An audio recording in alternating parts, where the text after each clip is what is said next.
పేరెత్తితేనే భయపడిపోయే ఒక ప్రదేశానికి కాశీలో మిమ్మల్ని తీసుకువెళ్తాను రండి. కాశీలో మణికర్ణికి అంత బాగా నచ్చింది కదూ.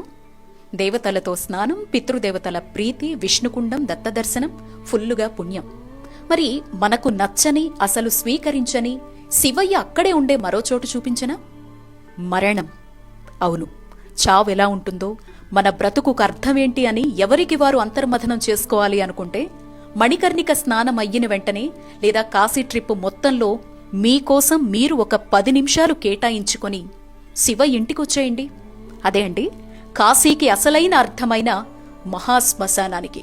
గుట్టలు గుట్టలుగా శవాలు, ఎప్పటికీ ఆరని చితిమంటలు, వికృత రూపాల్లో కాటికాపర్లు, అక్కడే జపతపాల్ని చేసుకునే సాధువులు, శరీరంలో ఏ అవయవం తనకి రోజు ఆహారంగా మారుతుందా అని వెతికే సునకాలు, మృతదేహంపై వేసిన దండలే ఆహారంగా బ్రతుకుతున్న గోవులు, చితిమంటల్నే చలిమంటలుగా భావించేవారు కొందరైతే చితి నిప్పునే వంటపొయ్యిగా బ్రతికేవారు ఇంకొందరు.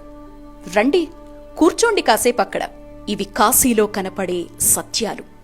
జీవితమంతా నేను, నాది అనే రెండింటి మధ్య చిక్కుకుపోయి జీవిత పరమార్థాన్ని, ఈ శరీరం లేకపోయినా ఏది శాశ్వతమో తెలిపే అసలైన చోటు ఈ మహాశ్మశానం. రాజు లేదు, పేద లేదు, ధనిక లేదు, బీద లేదు, ఇక్కడంతా ఒక్కటే.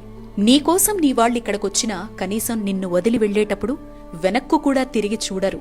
నువ్వు ఒంటరివయ్యావే అని కూడా అనుకోరు. కాని రానాన్న అంటూ నీకోసం చూసేది, నీతో తోడుగా ఉండేది, నీకు ధైర్యాన్నిచ్చేదా శివయ్య మాత్రమే. పైగా వచ్చే ప్రతి ఒక్కరి కుడి చెవిలో తారక మంత్రాన్ని బోధిస్తూ ముక్తిని ప్రసాదిస్తున్నాడు కాశీ విశ్వనాథుడు. ఏం లీలలయ్యా శివయ్య, అద్భుతం కదూ. జై కాశీ, దివ్యకాశీ, భవ్యకాశీ.